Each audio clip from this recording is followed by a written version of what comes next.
Hi, this is ReShaun, your early childhood coach with a childcare experience. Thank you for joining my podcast. You can find us on the following social media platforms: Facebook under ECE Coach with a Childcare Experience. You can also find me at the Early Learning Childcare with Owners and Directors Real Talk Facebook group, as well as you can email me at childcaremedia@yahoo.com, or you can simply call me up.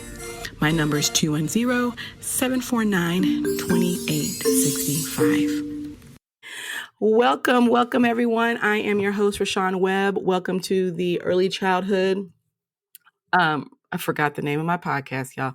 The Early Childhood Coach with a Childcare Experience podcast. I am your host, ReShaun Webb, and I am here with a very, very, very, very, very dear friend of mine who we met in some unusual circumstances, and he has been an amazing friend and comrade in our industry. And we are talking tonight with Paul Ramos, and we are all the way in San Antonio, Texas. And I just want to say thank you to all of our listeners who are on here from wherever you are. We appreciate you. We appreciate how faithful you are to us and to our podcast. We are definitely going to be doing more episodes because we have a lot of tea to spill.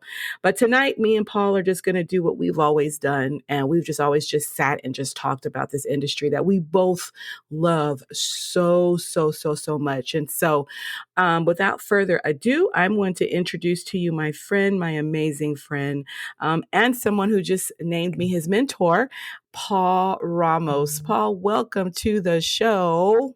Hello. Yes, when I don't use the word mentor a lot. So when I say someone's a mentor, I truly mean that. So I meant what I said. You're so sweet. Yeah, 9 years. It was 9 years ago when we met. Oh my God, 9 years. Mhm. Really? Oh 9 my years God. ago.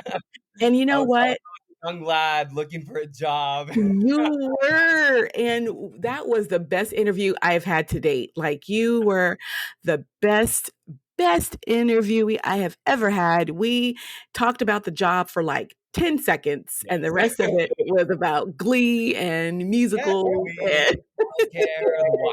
We both had the connection that was working the Y for some time. Yes. So that was Yep. a big connection we had. Yes. And I love that for us. And we just, hit it off ever since. And one of the things that a lot of people don't know, and I didn't know he was going to do this for me, and I hold him in high regard.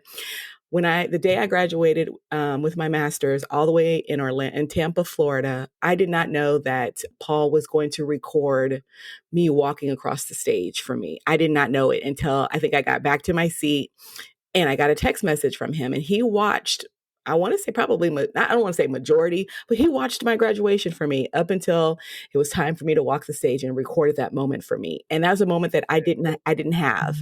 And I've always told him, thank you for that. That's always been a special place, because who does that for people? Nobody I know. And, you did that for me. And so I just want to shout it to, my listeners that, he is a real gem, and he's definitely someone that we talk and share a lot of things with each other, and it stays with each other. And that makes for true friendship. No, I agree. And I know for me too, before we get started, I know early on when we first met 9 years ago, I would call you randomly after Yep. work and be like, hey, I need some advice. I would have these two scenarios and be like, do I do this? Or do I do that? Or do I do that? Or do I do this? But you were always so helpful. And honestly, working in, I say youth development, because I'm more on the nonprofit side of things, but working in early childhood or just working with kids in general, it is something you learn. There ain't nothing you don't learn every day, like every single day. Yes. I've learned something, whether it was from a boss or a parent, a janitor, a child, anyone learn from. But Absolutely. you were always there when I needed just guidance on even like career steps. Okay, what do I do next, and what's next for me? So you've always been very helpful to me in that way.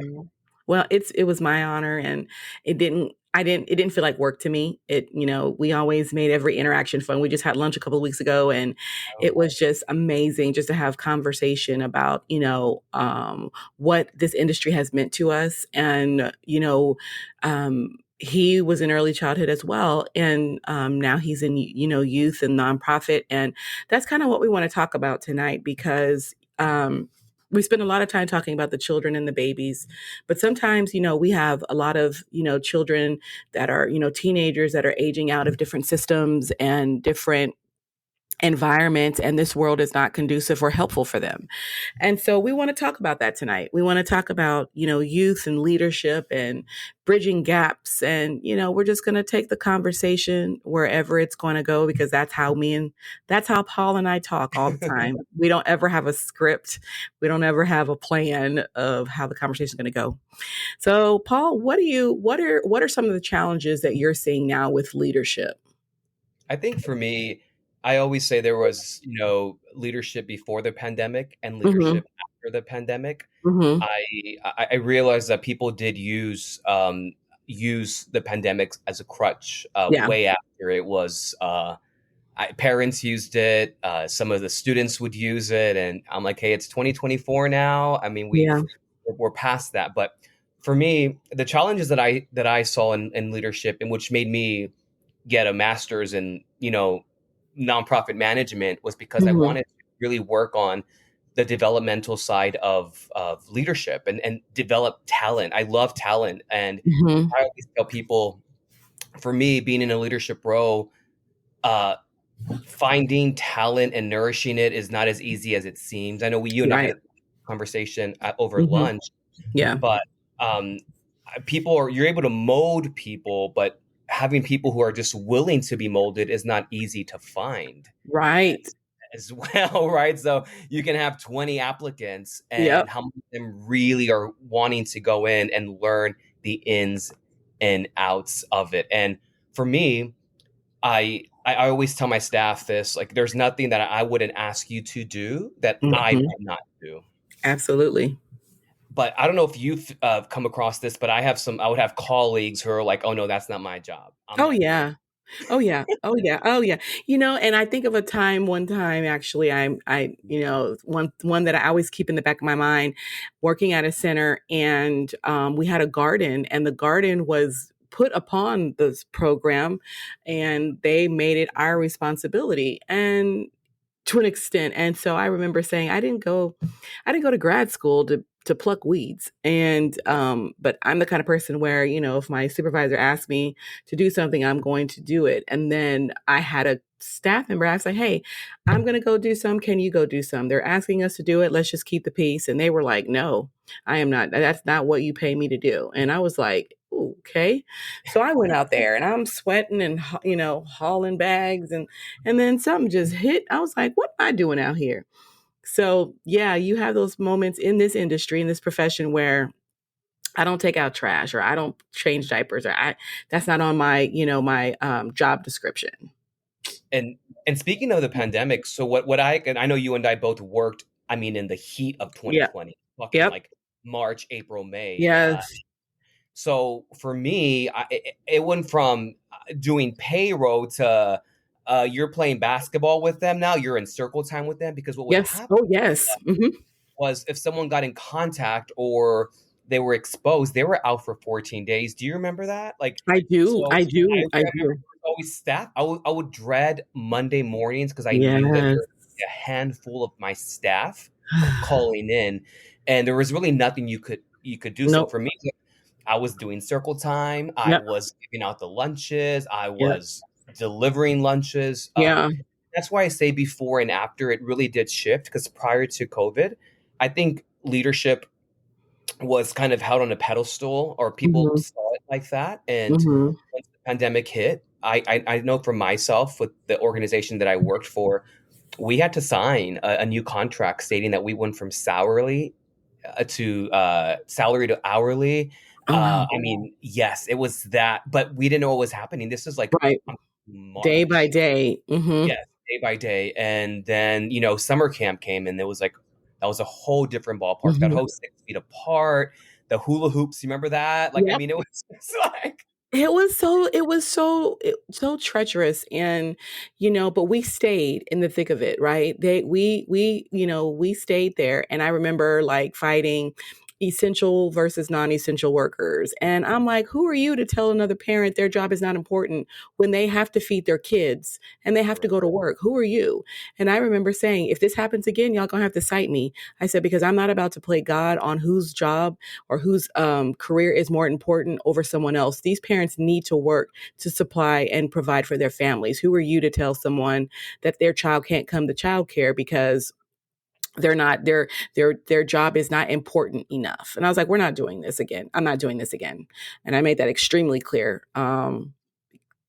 very Yeah, clear. that's when that word essential kept getting thrown out everywhere. Like I'm like, look, to me, if you have to work to put food on your table, that is essential. Oh No matter yes. what you do, like it's essential that your kids eat. So it kind of became this like battle. Do you remember between Yeah. what was essential and what wasn't? Yes. I'm guys, Yes. you have to provide for your kids. It's essential that they eat, Absolutely. that they have, Absolutely. a roof over their head, that they have Yeah. clothes. Yeah. Um, so for me, going through, I always, like I said, going back to before and after the pandemic, my leadership style just shifted. Yeah. By default, it had to shift, and Hmm. Hmm. it was from there where I said, you know what, I really also want to further my education, and that's when I, when decided to go to grad school, graduate with my master's, and it just helped me so much. And I was going to ask you though, Hmm. what in the during what did you see the biggest difference in before and after pandemic, and Ooh. your leadership style and what you saw with other leaders? I saw What didn't you see? I'm just what kidding. did, I saw a lot of people panic. Mhm. I saw a lot of leaders panic. And, panic is one of those when there's a big old, oh my God, people are going to panic right away. And then you have chaos. And chaos ensued on social media. And we had to alter everything. And one of the things that I failed to see was the children being um, cared for in the manner in which we did before the pandemic.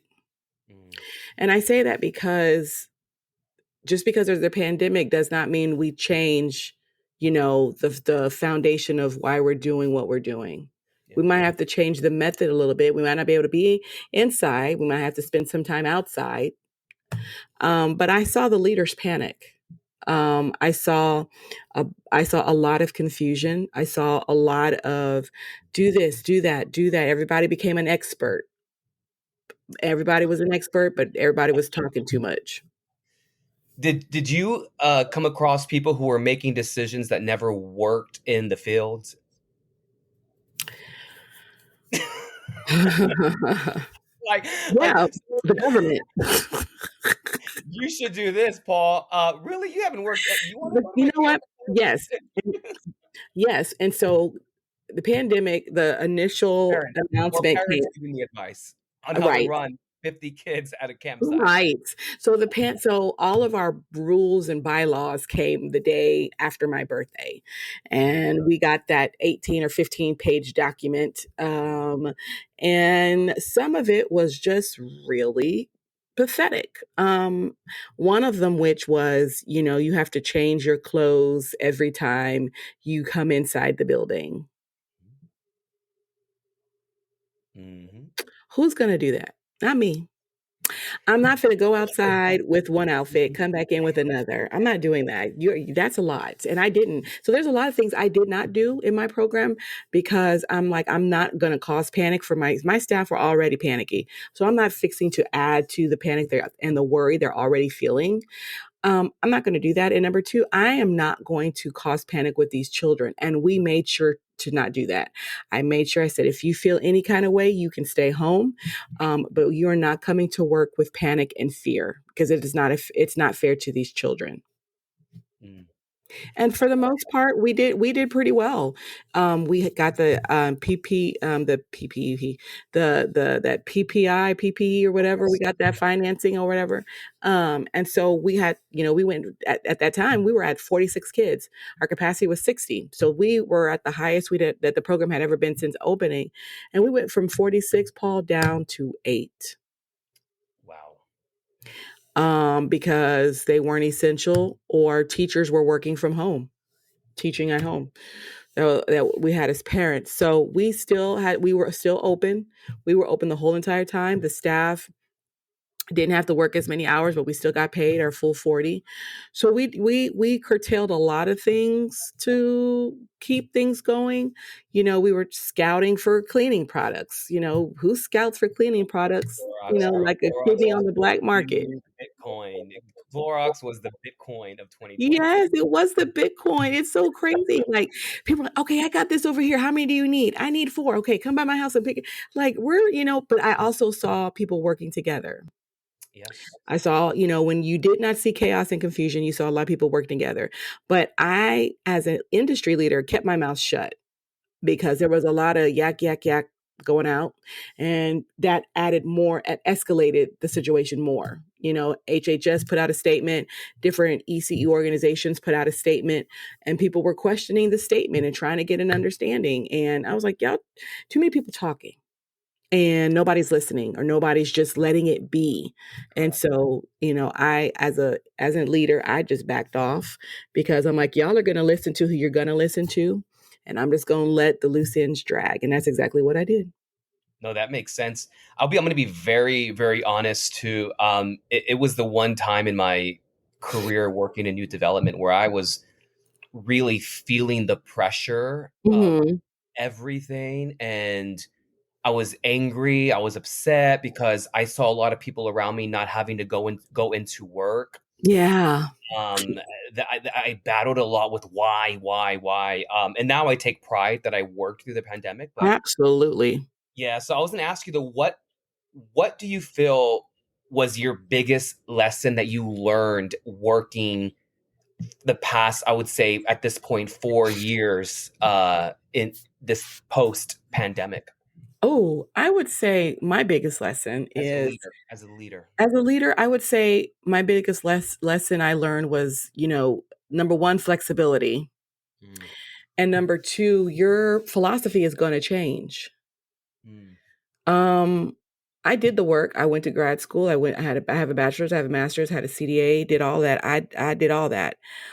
But then when this pandemic hit, it changed the trajectory of how I felt about early childhood. mm, I was no longer going to put an emphasis on kids need to reach their milestones. Kids need to do this. Kids need to do that. Because I saw all the panic and I saw the sheer frustration of adults, and it's almost like they left the kids behind. And so then you start hearing about the social and emotional developmental delays with children, mm. and some adults who had cabin fever had to be at home.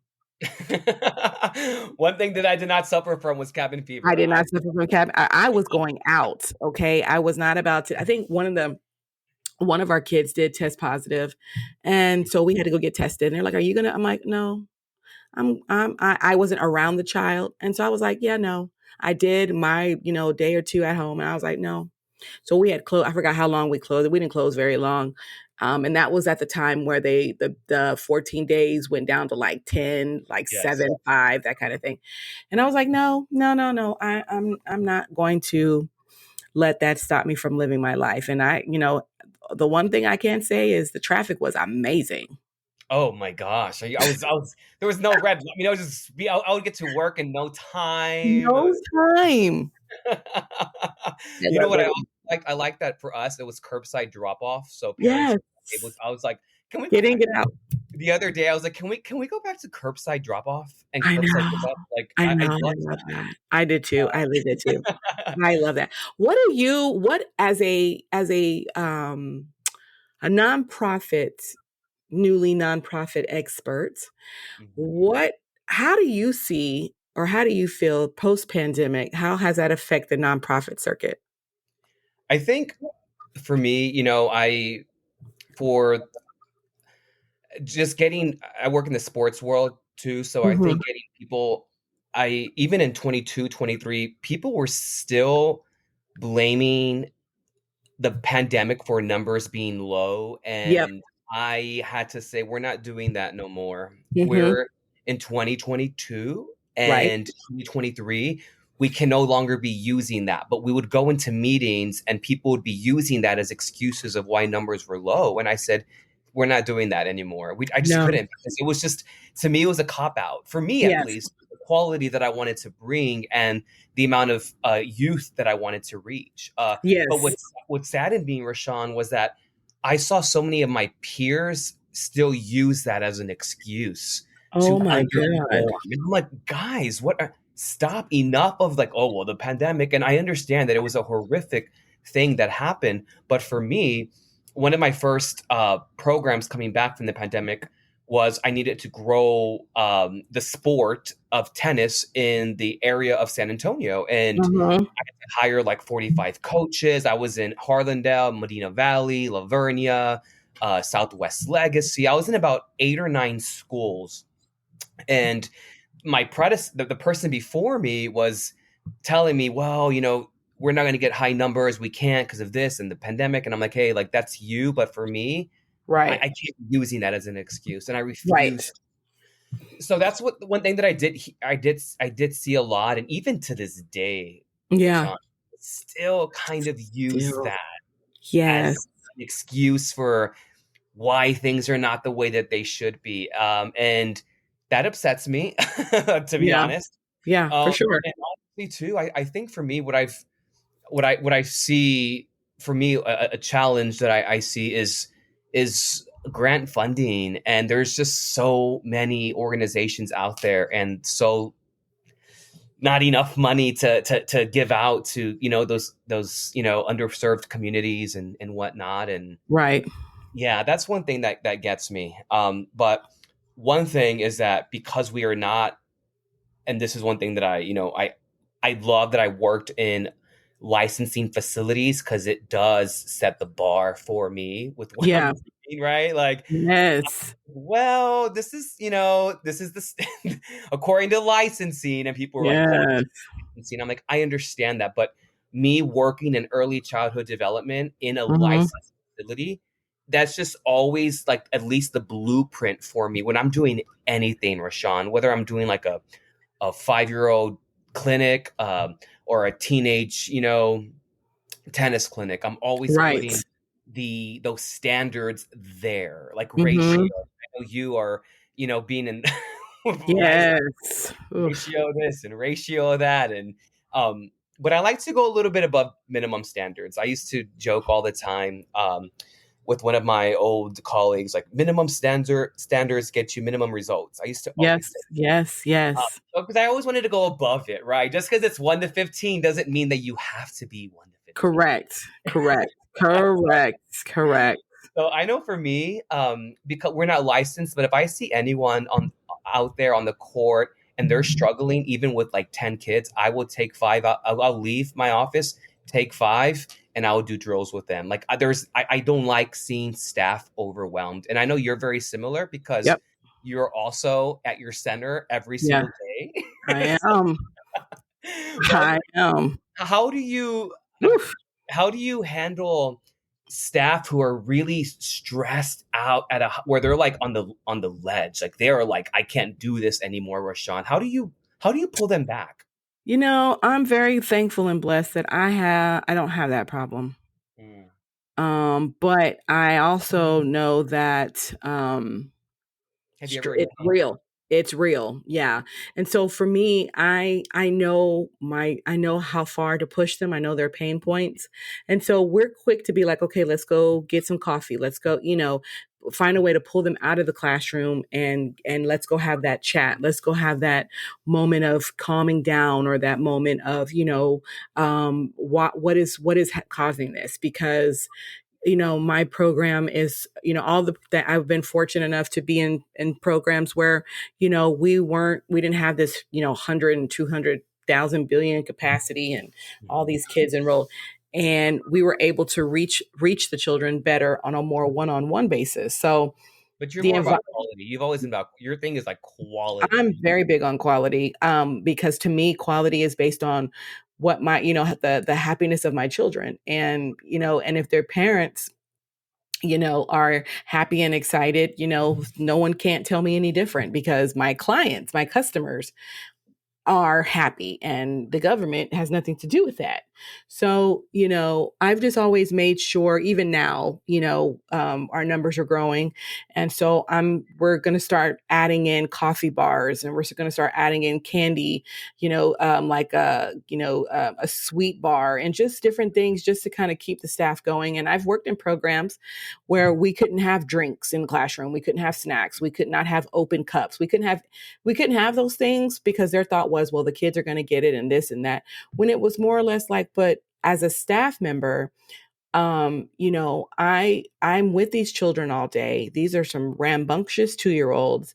I need something to keep me going, right? I need and so it's not a matter of it being a distraction. I need to take a sip of my Coke. I need to take a sip of my Pepsi or some coffee. I know where to put it. So just putting those things out there. And I've been in programs, I'm blessed to be a part of organizations where, we know and we learn amazing trending staff retention techniques. And one program I went to, they had a whole a coffee bar for parents. And then upstairs in the staff lounge, they had a whole lounge with lockers. They had a whole snack rack. And there was chips and cookies and candy and, Cokes, and there was a refrigerator and, all those different things. And that lets me know that you are taking pride in the fact that I need a pick me up. I work hard to keep these 2-year-olds. And then once y'all start adding in all these other extra distractions to make my 2-year-olds be amazing, that can slow me down. So, not that I'm asking my supervisors to be responsible to pick me up, but allow me to bring in things that's going to help keep me going. Correct. I always say that I'm a people-driven leader. Oh, absolutely. I always I always tell my staff and my team, I'm always like, I need y'all to be happy so that y'all can do the job that y'all are hired to do. Yeah. And I think oftentimes that, you've seen this with, it's just like, just do it, be quiet, it's your job. And Yep. that's turnover is so high. But I was going to ask you, when did you Hmm. realize it was about the quality? Because that's not something that you just know. So when did you realize, okay, it's about quality of the work? Because girl, I've been in spaces where it's like 3 staff and 45 kids. You know what I Ooh. mean? So when did you realize it really was about the quality of what you're doing? Well, I'm so glad you asked. So, so last year, You have to learn that. You're not born with that. no, you're not. So so last year, and this is when it dawned on me. Like, I've been aware of it all this time, don't get me wrong, but this is when it was one of those aha moments that Oprah Or used to talk about. Yes. So I was, all my teachers got pregnant at the same time, and they all went on maternity leave and had the baby around the same time. And so I had hired individuals. They were like, oh no, this isn't what I want, or, I got sick and I need to be at home, my bronchitis, whatever. And so I ran my program by myself for 3.5 weeks from open to close with like 9 kids, and majority of them were infants. Wow, God bless you. And so I remember to this day, I remember it now exactly how I came in opening, because we opened at 6:45 and we closed, at the time we closed at 5:30. And I remember going in at 6:45, turning off the alarm, the lights. I start to put on the music. I think we'd put on like smooth jazz or whatever, like a fall crisp holiday type sound to have that kind of in the background as the parents walked in. And so we just started setting up and so we would have, at the time, we had Bluey going on in the background. And because at the time it was just me, and I'm like, okay, I need to find something that's going to keep order and structure. I can't have them, doing a bunch of big things, because the mess and the cleanup is going to just be horrible on my body. And so I was maintaining my routine every day. I had a routine every day. And it got so much to the point to where when parents would come in for tours, they were like, oh my God, it's so peaceful in here. Oh my, I had all the babies napping at the same time, which, that ain't supposed to happen. I had all the babies napping at the same time. I had everybody diaper changed at the same, everybody was on the same schedule, because it was a schedule that I needed them to be on. But at the same time, it did not disrupt what they were doing. And so the parents didn't, they were like, wow, this is amazing. It's good in here. It smells clean in here, blah, blah. So I was on my feet. I was door dashing lunch every day. But I was determined to make this work. Did I have a breakdown or two or 10? Sure. Did I threaten to give the center over to these infants? Y'all can be business owners at 16 months. Sure. I Love sure where I did. take over. Yes, I sure did. Cause I'm crying. I'm like, I can. But it was in that moment that I made my center quality based on what was in my environment and based on what my infants needed, what my babies needed. And there is no investigator, no representative, nobody could come in and tell me different, because some of y'all them have never stepped in foot of a never stepped inside of a childcare center as a teacher or a owner or a director and actually worked with these children and stuff. So I put what I wanted, and so much so that I didn't want my teachers coming back. I had so peaceful and so calm in there the way I wanted it to. They were like, well, can we come back? And I'm like, they're like, well, if you don't want me back, let me know. And I was like, so, but for me, quality was what I made it. And quality was my kids were napping every day. We were still doing circle time. We would do art projects. We would do it was a little tedious at times because I was a one woman band, but it worked and my parents were happy and my kids were happy. And to me, that was quality. I didn't have to add on these other extra definitions of quality that other people created from my program. I did it based on who my audience was. And I Right. think that's what we're forgetting when it comes to quality. Well, I think sometimes people want, like, they see the spectacle, and when I say spectacle, it's what they see on the commercial or what they see on the Yes. board. And I know for me, I mean, for me, when I have a group of kiddos, and whether I would have a lot of staff, specifically in summer camps. I know you've worked summer camps Mm-hmm. where with those 5 to 6 year olds, they're not the easiest to do. And Mm-hmm. correct me if I'm wrong, per licensing, you can have up to what? How many 5 year olds per licensing? I Up want to to, oh, shoot. I don't know. Like almost, eight, almost 18, 20, almost 25, something like that. we can have quite a bit of them. Mm-hmm. So, so that's that like mind boggles me. But Yeah. you know, I would have a lot of these younger, college, kids, fresh out of high school, or they're like sophomores, juniors in college, summer job, and they would be like, I don't know what to do. I can't control. I can't do this. I can't. I'm like, guys, you Oof.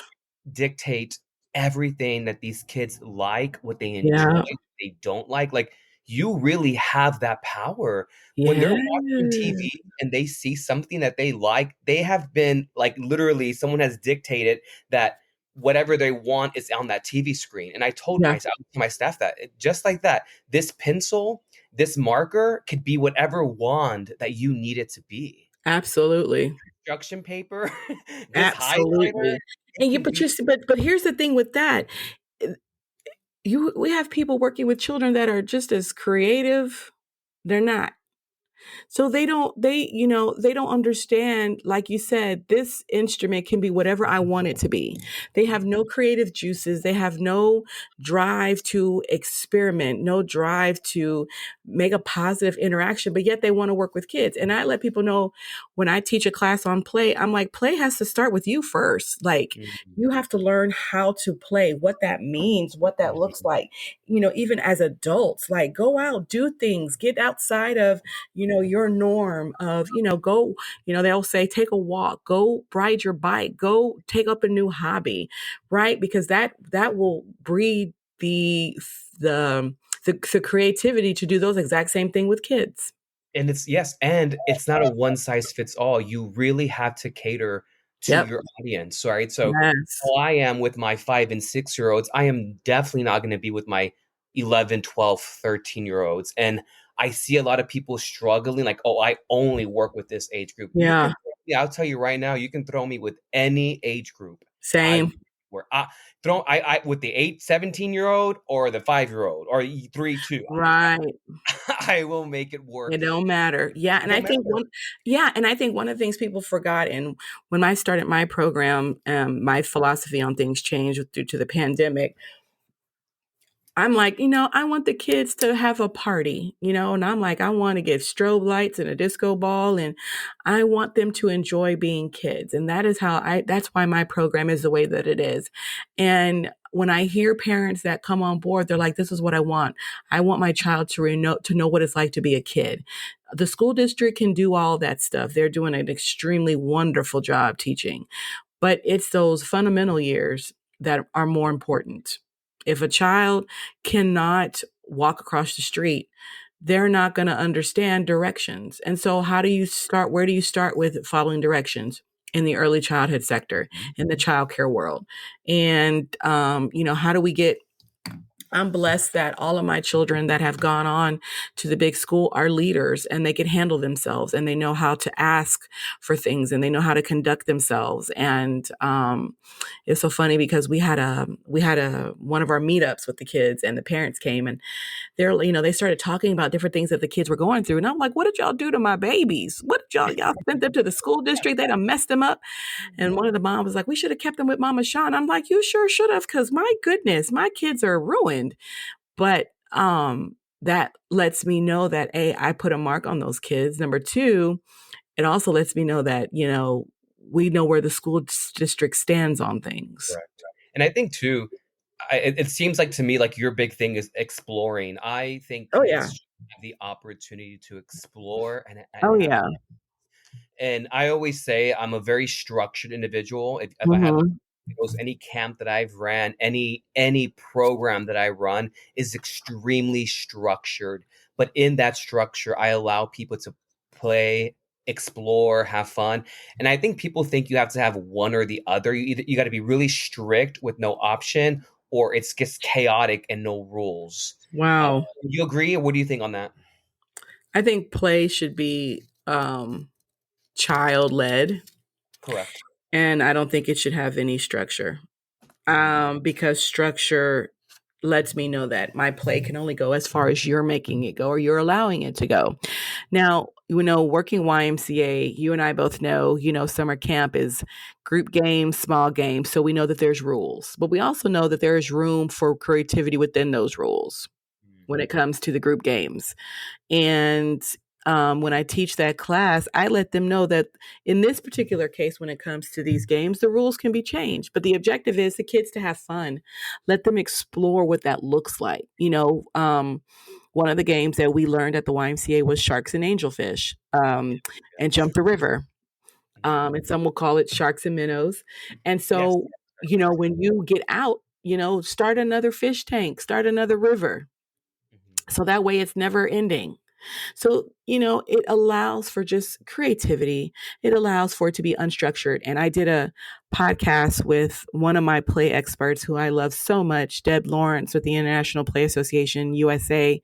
And we talked about that. And I told her, I said, I cannot dictate how my kids play. That is the worst thing I could do. I can't stifle a child's play because I don't know what their brain is thinking. I don't know where their mind is at, but they do. And so how am I going to stifle something that I don't know anything about? Mhm. I What is can't your do take that. on giving kids options? Because I love allowing kids to have options. Oh, I absolutely. allowing kids to have a plethora of things to choose from. If a girl likes a boy thing or a boy likes a girl thing, Mhm. what is your take on parents who kind of think that they are experts in the in the field that you work every single day in? Yeah, what is your take You on that? know, and here's the funny thing, y'all. I'm supposed to be interviewing him. Oh, sorry. Um, he It's put natural that, for he me, put Rashawn. that one podcast episode, y'all, and no, no, this is how we talk. Mhm. Um, I am again, I don't take it lightly, and I say it often, but I'm very blessed that my parents trust what we say, and they're asking us what to do. What can we do? Well, what does Mama Sean do?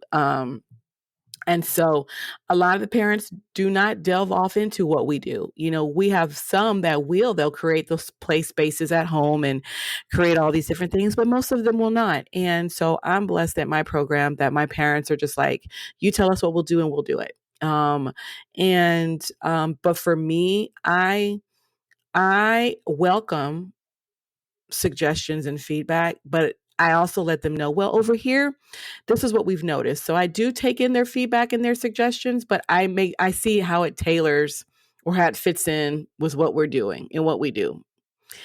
And for the most part, my parents are respectable about that. But I think it's just amazing that, you know, the parents now and then the parents of, 20, 30 years ago, completely different, completely different. Whereas, go play, don't come back till the street light come on.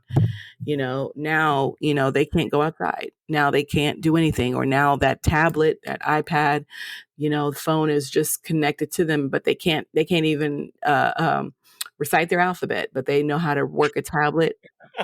They know how to ignore an incoming call, how to swipe up on a call, all those different things. And those are learned behaviors that were learned because they were given permission to do it. I give my children permission to play. We don't have any technology at my school. We have our iPad, but for other reasons. But no, and they don't miss it. Now they give their parents here's the funny part. They give their parents a hard time about their phones. And they don't want to give their phones up at drop off, but they don't cry about the phone. They don't mention nothing about the phone from the time that they're dropped off to the time they leave. Mm-hmm. So obviously, kids know what they can get away with and with whom they can get away with it with. I have always said that kids know Mm-hmm. exactly who and what they can get away with and who Yep. they can't. Yeah. People know, like, if I'm walking down a hallway, that you're not going to be screaming at a teacher or at another coach or another camp counselor. No. Right. What's going on here? And what's interesting to me is how sometimes parents seem to be shocked by Mm-hmm. the behavior that sometimes the kids may be having, whether it's in the classroom or whether it's in an after school program. And they're like, well, he doesn't act like this, at home. I said, ma'am, he just told me that he watched the Squid Games and that's where he learned how to shoot people. Like, Right. oh, I had no idea. I said, maybe That's you should. because you go to bed early.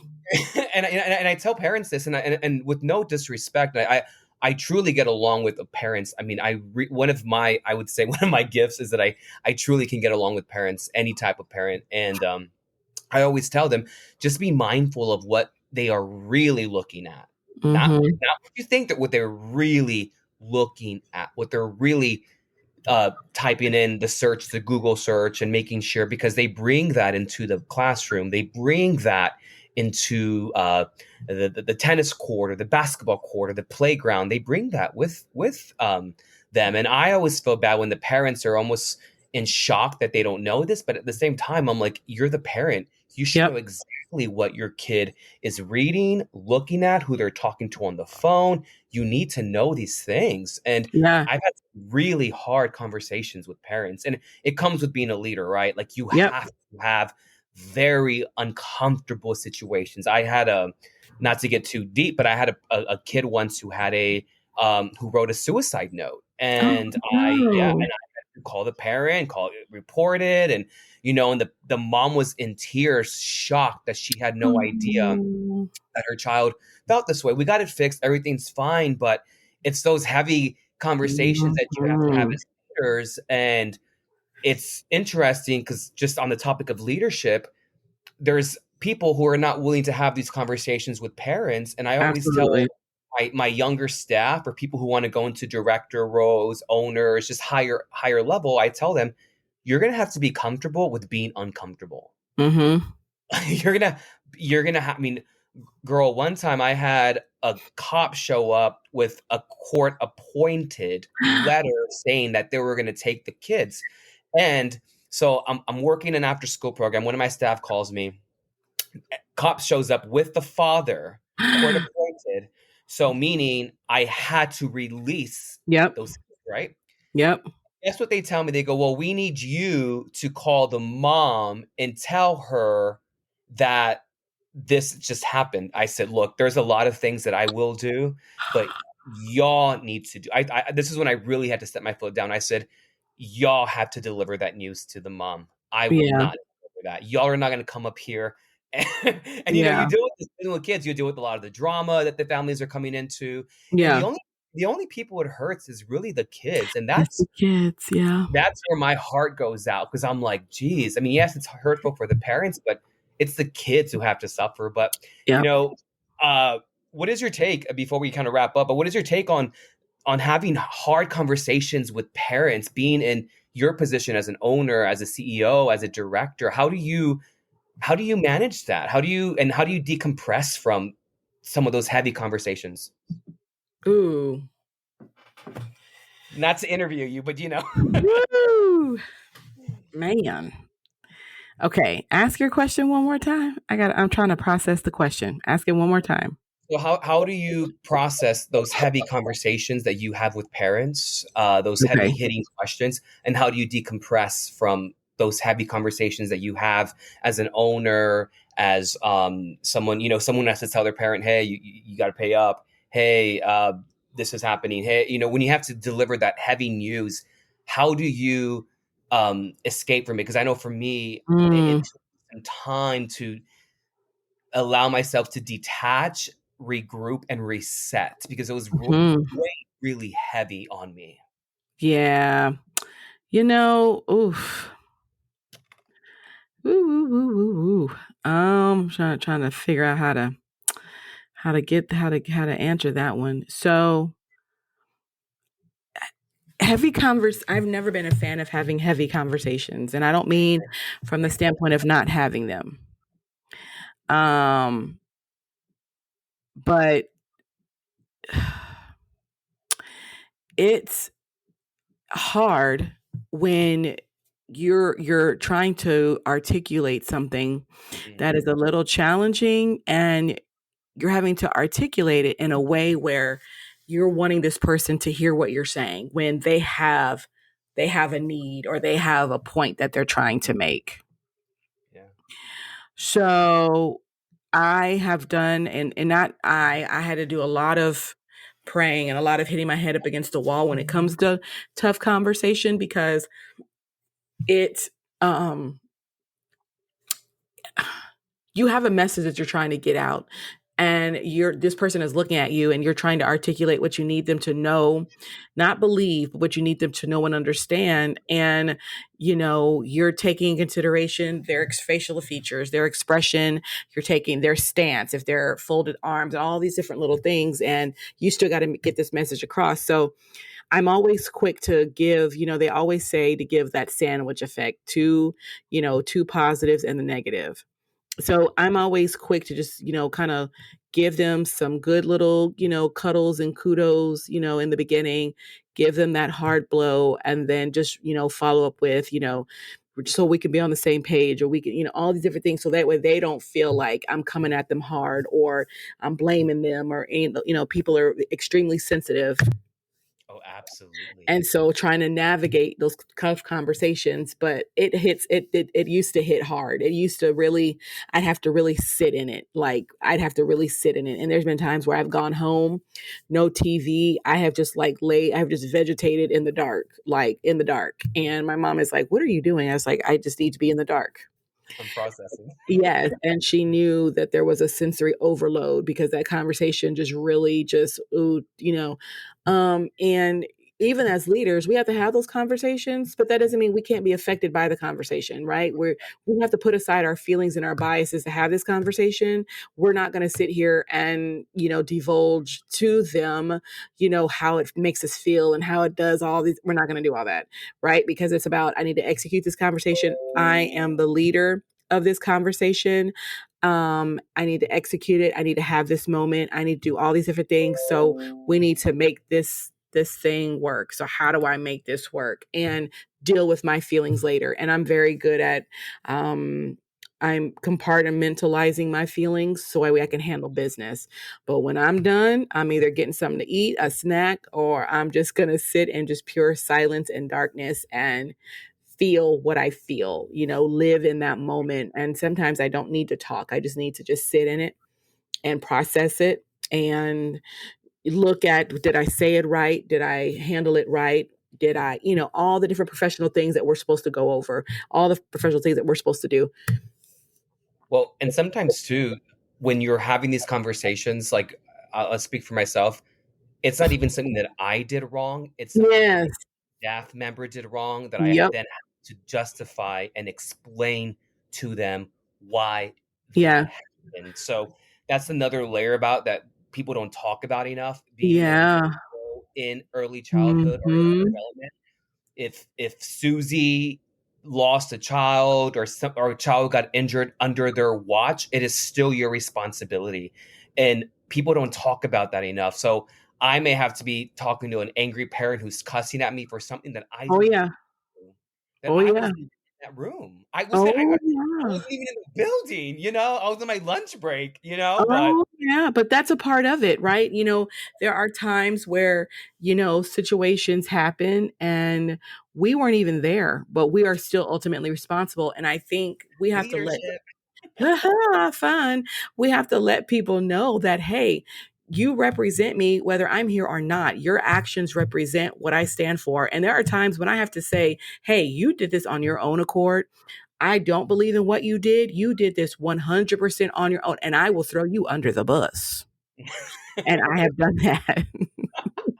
And I have I done it always because I did because I trained you. I taught you. My DNA is on you. So for you to disregard all of that and do your own, I will do it. and I always sum up that working with kids is the highest level of customer service that you can ever Oh, have, right? absolutely. Think about it. People go to Starbucks, they get their drink wrong, they're yelling at the cashier. You can Yep. you can fix that drink. You go to the store to buy your favorite blouse, it doesn't fit, you can exchange that. If you do something wrong to someone's kiddo Oh or yeah. you're and they get lost Oh or yeah.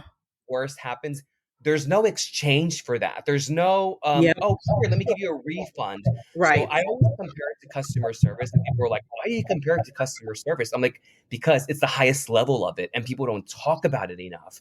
It Right. truly is the highest level of customer service because there's no exchange. If you lose someone's kiddo at SeaWorld, forget it.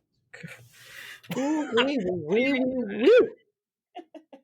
And it's funny that you mentioned that about Yes. customer service because one of the things that I am thankful for and blessed for, and when I just did a training on Saturday Mhm. at where was I? Family Service Association, and we talked about leadership and cultivating leadership and cultivating relationships with families and children and staff. And hearing all of what was going on, I gave them the things that we do at my program is we're blessed enough where we can close down for a day during the summer and go to SeaWorld as a family. And I that's a selling point I always do on my tours and my onboarding because I want them to know, like, I don't blow smoke. When I say you're a part of our family, I mean that 100%. And that to me, that goes beyond customer service because it's not like they're going to use me or misuse me. They're going to do it within reason because they respect me and they respect my level of commitment to them and their family. But, we go to SeaWorld and we get to spend the day there, and we're there by the pool. We're there in the cabana just relaxing and, hanging with the kids, and the kids want to play with us. And I'm like, go play with your parents. But they want to play with us. And so we just enjoy it. And we, order food, cabana side. We ain't got to go and get in those lines. And to me, that's a different level of customer service because we're giving the customer a chance to be family, and we're giving the parents a chance to meet one another, hang with one another, get to know one another, whereas other programs don't. And some might be like, I would never do that. Okay, well, that's you. But that lets me know that my parents have a buy-in to our program, and some can make it and some don't, but we set it up where they get 2 days off from work. Ta-da. So we pride ourselves on that, and that is something that we always look forward to. My staff get paid, the kids get to play in the water with us, and we get to hang out together, and that means more than anything. I love that. So I think I think we need to have like a once a month segment, Oh, absolutely. hard conversations with P and R, whatever R and P. I could talk to you for I I'm serious know we could. hours about just topics, conversations, We really leadership, could. early childhood. We really I could. You can tell that. I mean, even just Yeah. talking to you, Yeah. you bleed early childhood. I do. I've been to your trainings before. You bleed. It's like it's in your DNA. Aw. It is. You are such the hype man. No, I'm serious. I'm not just saying that, but you really are. It's in your DNA. When I first met you, I saw it. I just knew that you were passionate. And again, I wouldn't just go to you for Right. advice and believe that you were giving the advice you that I needed. Yeah. So Yeah. I don't know. Oh, you're I so always sweet. I I mean that. I mean that. Yeah. And even as early childhood is evolving, because let's be Yeah. honest, it's continuing to evolve. Yeah, for sure. For sure. And For sure. and listening to your podcast, I love the rawness of your emotions, how you feel on topics, how you feel about when things are good, when they're bad. Like every time I listen to you, I'm like, God, she has so much. You can tell that you're just in it. Like you really do care Yeah. for. And Not to. shout out to him because he listens to every episode, y'all. I do. Like I'm not just blowing smoke up your butt. Like I listen to them, and Yeah. every single time something is new coming up, or there's Yeah. something in the pipeline, it really all comes down to like the future of tomorrow, which are the kiddos. Absolutely.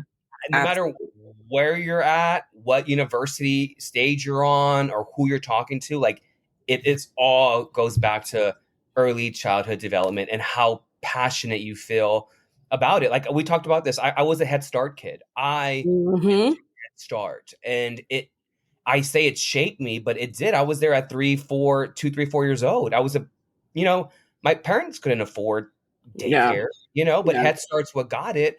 You go from Head Start to a master's degree, that says something. Absolutely. You know what I mean? Like it says something Absolutely. about what early childhood does and Yeah. what it does for your people skills and how you interact with people. And Mm-hmm. but Yeah, and I do bleed this industry, and I bleed this industry because it just it I'm not going to say it feeds my soul, but I'm in it for the long haul. And a lot of people have counted me out, and that's fine.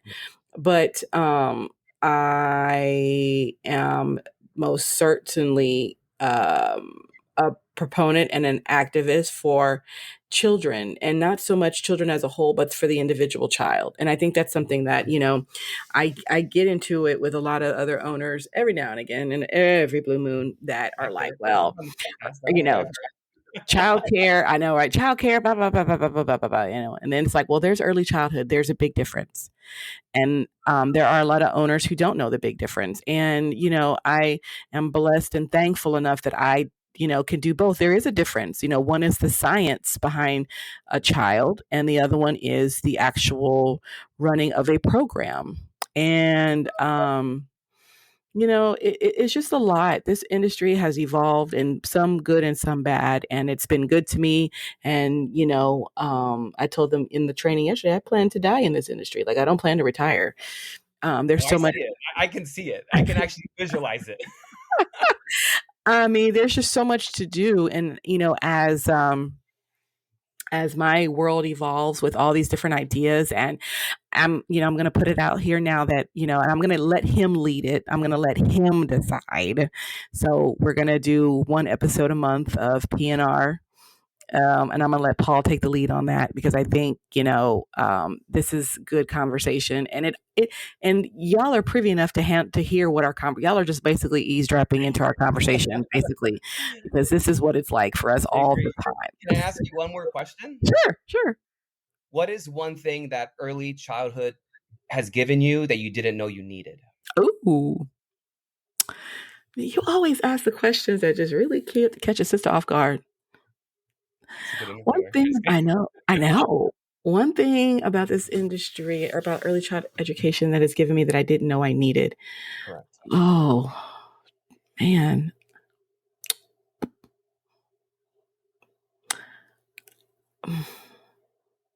I'll say friendship. Friendship and collaboration.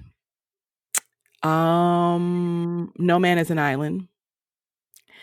And I'm trying to see how I say this because I don't know. I have met so many other business owners and childcare leaders from other states Mm, that have been amazing connections that inadvertently led me to other connections that I didn't know I was qualified for. Like I knew I was qualified, mm. but I didn't think I was going to even be considered. And that allows me to spread the message of what I have and what, the message that I hold dear to my heart. And so, friendship and collaborations, had you not applied to work at where you did, I wouldn't have met you. I know. I agree. I think friendships have been one of the things that have just and because what happens is, for me at least, when you're going through those rough moments, when you're in the break room Yep. having a hard time, someone's not Hmm. listening. I mean, I've been, it's you really figure out who your friends are and Oh, who are absolutely. there for you. Absolutely. It can get rough. It can be Yes. like, I don't think I want to come in tomorrow. I think I've F the world. No, Yeah. but they kind of help hone you in. They reel you in, right? Yes. Paul, settle down. Paul, it's okay. I will Yes. never Bring it forget in. the first time that I've gotten written up one time in my entire career. One time I got written up, and it was because I was out for lunch and my summer camp licensing came by and my staff miscounted the amount of kids that we had. And we had 24 and she said 23. And I'm coming in, I'm hopping and jumping from my I had like Subway McAllister sandwich, and I get pulled in, and they said, "Hey, licensing came." I was like, "Oh, great! I'm sure we did flying." Because every time licensing went, I was always Yeah. I got recognition when licensing came in. I'm not joking. Like they knew I was not. I can tell you Yeah. my oldest, my youngest, their nickname, their favorite Yeah. TV show. I can tell you what type of no, I'm not joking. Like, I love that. and so they call me in and they're like, well, we licensing came in and y'all got the number wrong. I was like, Oh, who? They gave me the name and I said, okay. And they said, because of that, because you are the one in charge, we're gonna have to write you up. And I did not take that lightly. I signed it, shaking my hand, and I said, I will take the responsibility of this. And it took me about 2 days, though, ReShaun, to recover yeah. I from the believe that. blow of that write up I believe because that. it shook me. It did. It shook me to my core. And I was like, I remember I had to go play tennis afterwards. I was on the phone with friends, cussing and yelling. And why am I even doing this? And then once I kind of settled down, it was better, but it was hard. It was Yeah. hard. It was my I first real awakening. Humility. Yeah, Humble. yeah, yeah. And because we love it so much, we take it to heart. And it's just like the world is over. Like, I just can't believe this. Like, even if it wasn't our fault. And I remember I had this situation a couple of months ago. And I just remember like it just shook my world to an Mhm. extent from the standpoint of I can't believe this happened. We once was, but now we're not, and I can't believe somebody. And I'm just like, how in the world can we ever say we're this? How can we? And Oh. then something happened, and next thing you know, I just felt the peace. I just felt everything I needed put in place, and having since removed from that situation, we're able to function in the capacity of what we need to. Mhm. So things happen and we get the shock of our life, and it's kind of like, oh my god, why would you say such a thing? Like, how in the world? But it also brings us back to, okay, let me look at it. Like, it Mhm. wasn't necessarily me. I Mhm. personally did not do it. I personally did Yeah. not. And then that let me know, okay, well, we're going to come up with some policies, some plans here. We're going to come up with some criteria so that way this won't happen again. Correct. And it won't happen again, A because it is what it was. clipboard with every kid's name on it, and when they That's go to it. I mean, I was like, everyone has a clipboard Yep. no matter where they go. Take that clipboard to the restroom, and I That's need it.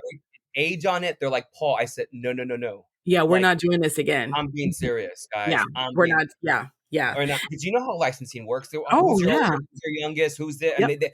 and they start asking you all. And for us who are seasoned, we get it. It's kind of like we're used to it. But for the younger one, like the young ones, they start to panic, Why and I'm do we like, have to do they're this? just Why is this necessary? And and I'm like, "Okay, you obviously don't understand authority. You don't question. You do what you're supposed to do, and you just shut up and do it. Just stop, you know." And so, or and that also brings into like, okay, multi-generational, which that's another conversation where you've got, you know, a multi-generational gap of staff members. You got 18-year-olds with 52-year-olds. Okay, well, that's, you know, abuela to them, and we don't have anything in common. So when I'm talking about TikTok dances and clubbing, they're talking about I knitted my sweater and my grandkids and, you know, all these different things, right? But we're all in the same circle of we're all in this classroom together. We have nothing and we don't have very much in common.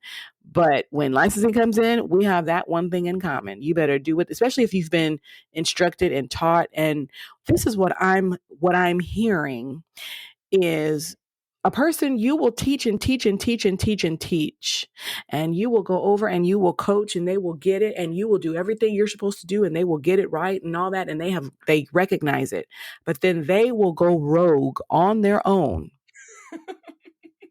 and the sinner has to pay for the rogueness. I'm being serious. I Hard can't stand it. conversations with PNR. We're gonna do it. I'm serious. Oh, definitely should. And I'm going to let you are 100% in control of that. You just tell me when and where to be, I because love having hard conversations, and you I know think what's on my plate. So I can't. You have to take care of that. But okay. this is one of those conversation pieces. Well, no, and I love the idea of leaders having hard conversations, and I don't think there's enough of them happening, specifically in this field of early childhood Oh development. yes, they're afraid, you know, of their but they'll have hard conversations on social media about, you know, someone else, or, you know, because I hear and I am thankful that I learned the lesson on keeping secrets and stuff. I hear things all the time, and I hear the complaints and I hear the concerns, but no one wants to address the concerns. They just come and dump, and then I'm like, well, fix it. What are you going to do to fix it? What are you going to do to vouch or advocate? Are you going to coach and teach that person on how to advocate for what they need in their programs? People don't know how to do that. And directors that have tough owners do not know how to advocate. Teachers who have micromanager, dictatorship directors don't know how to advocate. I saw that and heard that firsthand for myself yesterday, and it just broke my heart. So I am going to be working on something for these leaders and for these educators that don't know how, because I was the same way. I had a leader that was just horrible. And Hilda, who I've interviewed on my show before, she was my advocate. And she was like, you can't talk to her like that. She's doing everything. She's this, Yes, she's that, I love that you know. episode. It was very good. And yeah, and it was tough. And she left shortly after I got fired. And we found each other however many years later, and now we're connected at the hip. We just got off the phone last night talking about some things. So, you know, there needs to be a time and a place. And when we do this, I want to bring on leaders, and Hilda would be our first after we have our first. Yes, Hilda would be yes. one because she I is just as controversial as you and I, and she is more outspoken than you and I put together. Yeah, well, I'm not afraid of shining a light on stuff. I'm not afraid to put a light on stuff, a spotlight, and really Yeah. talk about conversations, whether it's mentorship, hard conversations with parents. Yeah. There's a lot that we've accumulated together just working in this industry, and I think it would be helpful, honestly. Absolutely. And let's be honest, and we're just going to call it PNR.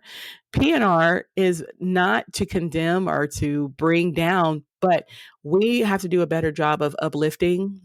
We have to do a better job of also shining the light on things, because I know a lot of leaders that are just like, well, that's so one-sided and this and this and that. I'm like, well, number one, you don't get out enough, because you have no idea what's going on outside of your block. And number three, there's a whole other world out there. And I'm thankful to have met so many people, and ready to travel the states and just meet and understand how other programs function. My goal is to go out of the country because I want to know, I want to understand, and leaders need to be able to speak up more. They need to have the power to speak up more because legislation is in session right now. And, the leaders need to stand up for their programs. Otherwise, how are we going to get the attention of the decision makers and the policy makers? You complain behind closed doors, but when it comes time to, and I've tell even down here, y'all need to get out more. Y'all need to go to Austin when legislation starts, which is now. Y'all need to come. Y'all need to be around. Y'all need to, and but they'll complain. I'm like, okay, well, which one is it? Do you want to complain, or do you want to take a stand and make a difference? Which is it? So I know how to treat you.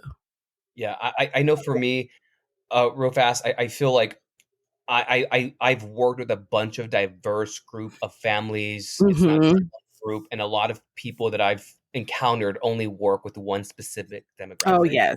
Oh yeah. Not not I. I've worked from low, high, middle, Yep. poverty.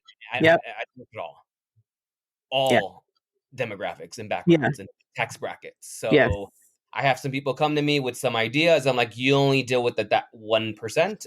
Where you can't relate to my kids here who don't know how they're going to get supper. Mm-hmm. Yeah. And Those are the conversations that I want to have. Like, yeah, those are those the are the conversations. conversations that need to be had. We got a lot happening right now. That's and That's what I'd love to have, to be honest. But I'm gonna brainstorm, and I really think that we should do I that. really think so too. Well, it's 100% on you, boo. Okay. Okay. You set it up because you have the platform, and that could be a second part of your platform on your show. But hey, y'all just got a preview into what we talk about, and y'all, like I said, y'all were just eavesdropping in on our conversation. But we hope that tonight's conversation has been an eye opener, and that you might decide to dig deeper into, who I am. You can find me at rainbowchildcarelearning.com. We have some amazing things we're getting ready to roll out here in the next 7 days, 8 days, if I can get it all done. That's going to change the trajectory of training, change the trajectory of coaching, no matter where you are. Look, I'm not against coming to wherever you are. If you need someone to, be that voice for you, train your staff, coach your team, I can do that. That is something I love to do. I'm in that season of doing that heavily right now, and I'm enjoying it. I'm traveling and I'm enjoying, these next She's 6 months. good at it. She's These, good at it. oh, these next 6 months are going to be crazy, but we want to provide you guys with that. So, we're going to be coming to you on a regular basis now. I think I trust myself a little bit more to do weekly episodes. So we're going to do that. But Hold her I responsible. I know I'm gonna have to be responsible. Ooh. But I want the people to know about you. So, real quickly, because we've been trying to end this thing for 11 minutes and 52 seconds. Uh, Yes. but I want the people to know about you. Like, who are you? What do you do? Where can they find you? Because you yourself had a show that just dropped, by the way. Congratulations again. Thank you. Yeah, so I just dropped a podcast titled Generation Latino. You can find it on Spotify, Apple Music, Amazon Music, iHeartRadio, anywhere you listen to podcasts, they'll be there. And I think ReShaun, you can drop the link right when you post this. Yes. So if you send me the link, I will add that link to my description Awesome. of your But yeah, so podcast that's for a sure. little bit about me. I recently graduated, like I said earlier, with my master's degree in nonprofit management. I'm very mission driven with the work that I do. I love working with underserved communities. I love working with families, making sure that they're able to have the same opportunities as everyone else does. I come from a Title I high school, and I think the purpose for the podcast is to kind of help motivate other people who may have similar backgrounds like myself, help mentor them. But I dropped the first episode on Monday, and then another one comes out every Monday. I'll be releasing episodes, and it's been really fun to see people from other parts of the United States listen. Yes, That was so much fun. But yeah, Marshawn's going to drop the link. I am. And I'm really gonna work on the PNR Yeah. hard conversation. I like Yeah. the title "Hard Conversations." I love that. PNR heart. Yes, I love that. PNR, capital P, lowercase n, capital R, hard Yes, conversations. And so it's, mostly, and, correct me if I'm wrong, but it's probably going to be centered mostly around early childhood and leadership. Because I think absolutely. that is something that is safe. They sure, sure, Jen. Especially with what's going on right now, that leaders are scrounging to figure out the verbiage of what to say and who's allowed in and who is not. But we'll talk about that another day. Eventually, I would love to have questions, like people send in questions that we can answer. Yes. Yeah. And, that's another thing too. Like, if you guys, because we have listeners from all over, and thank you so much. Even if it's for just a second, you still a listener. I appreciate the 1 second. And if you guys have questions or topics, we want to hear from you. I want to hear from you. And I'm going to let Paul say his. And so if you have topics you want me to explore, or even if you want to be a guest, it doesn't matter what time zone you're in. I will adjust myself to you, because I know my listeners and followers want to hear what you have to say. I'm blessed enough that we have followers on Instagram, listeners and followers on TikTok. You can follow us on TikTok. Like, we are out here spreading this message of the importance of early childhood. So if you want to email us, you can at childcaremedia@yahoo.com. Very simple. We want to hear your questions. We want to hear your comments. We want to hear whatever topics that you want to hear discussed from my point of view as an expert. I have to remind myself that I'm an expert, because people tell that to me and I'm just like, no, I'm just ReShaun. But they're like, no, you are an expert, and people love to hear what you have to say. We do so many things with our kids. As a leader, I'm there every day. If I'm not training or at conference for church or for business. So, hey, we want to hear from you. You can always email us at rainbowchildcarelearning@gmail.com. And I have a friend who has the cutest little online shop, and she's got planners and markers and notepads and stickers. And you can use my affiliate code. You can go to thrivingchildcare.com/capital ReShaun Webb, capital R, capital E, capital S, capital H, capital A, capital U, capital N, capital W, capital E, capital double B, to receive 20 to 25% off of your purchase using that code. And I know she would love your business. She is a fellow childcare business owner as well in California, who was nearly affected by the fires. So we are thankful that her name is Adrienne Bradley. Shout out to Adrienne. Thankful that she did not get affected by the fire. And so she would love your business. She's just as passionate and heartfelt about this profession as Paul and I are. So I want you to definitely go and support. But Paul, if they want to know more about your podcast, how can they locate you? Where can they find you? So they can find me on Spotify, Apple Music. They can find me on Amazon Music, iHeartRadio. Also, if you want to ask me any questions or comments about the podcast, it's generationlatino@gmail.com. Once again, generationlatino@gmail.com, all lowercase. But I would love for you to listen to this podcast. And if you can, after, go to Generation Latino. I would really appreciate it. And ReShaun and I are going to start. I'm going to start brainstorming and working on this script for us, because I don't play. And I think we have something here. I really do. I really do. So I'm going to need you to get an Instagram. I'm going to need you to get on social media. I know. I'm so like. You're bad about that. I know you're bad about that. I'm going to need you to get it together so we can get this going, because I think, this is something that would be amazing that we can both share on each other's platforms. Yeah, so I love that. So you can find us on most podcast platforms as well. We are all over, and just search and subscribe. We want to hear from you. We want you to be a part of our family. Everything I do is rainbow related, because I believe in keeping my promise on childcare and keeping my promise on creativity and excellence when it comes to this profession. And so rainbow is definitely who we are. So I would love for you to Subscribe to our podcast. Paul, go and support and show your love and support for him. You can drop a comment, drop a like, and he gets it instantly because I did it and he got mine. And he'll tell me that he liked my episode, and so we encourage each other with our podcasts because I believe in what he's saying. He believes in mine. So go show that support. Go like it. So click and subscribe to join our tribe to catch all new episodes and leave us a review. We want to hear what you're thinking.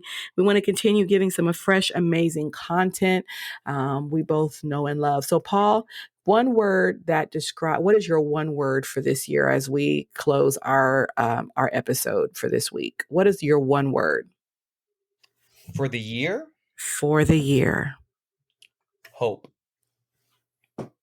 I Hope. love that. I It is love hope. that. Why hope?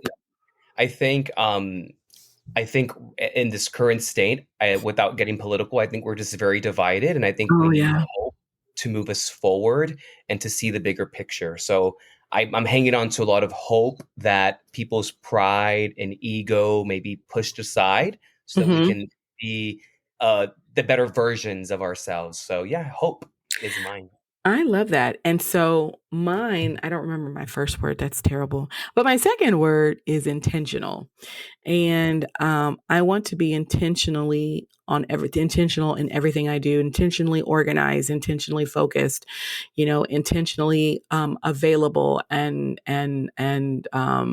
as I heard on a TikTok, holding space. I want to be intentional. I want to be intentional in everything I do. From we've talked about goal setting earlier and time management in the first few episodes of the year, and so I want to be intentional. And I think we can have hope and be intentional. We can, be mindful of where we are, mindful of who we associate with, mindful of our progress, where we're going, goal setting, look back at what your goals are. I created a list of goals and I have my goals for 2025. And so we are, 26 days into the new year, knocking out some of these goals and putting some things out there so that way we can start working on that. And so I want you guys to do the same. Have your goals for your program, have your goals for your center, your school, your classroom, even personal goals. What are some, it's not always business. It's not always, the professional things of life. What are some personal goals? And I want you to be the best version of yourself and the best, happiest you, because no one can make you happy but you. Paul, thank you so much, honey, for being on here with me. You always bring such joy and light to my life, and I love you so much. You are definitely a gem to have as someone you can always talk to. And we have had some serious conversations. We don't bring hard conversations to y'all without having it with each other. Yes, it's been a pleasure. I was excited all day when I knew that this was going to happen, and I look forward to collaborating with you more because I really think that we have something special here. I do too. And so I want you guys to have a great week. We're going to be dropping probably some more episodes this week as we prepare for February. I want you guys to be safe and be happy and know that we are thinking of you wherever you are. And we want you to be the best version of yourself. So see you next time. Bye, guys.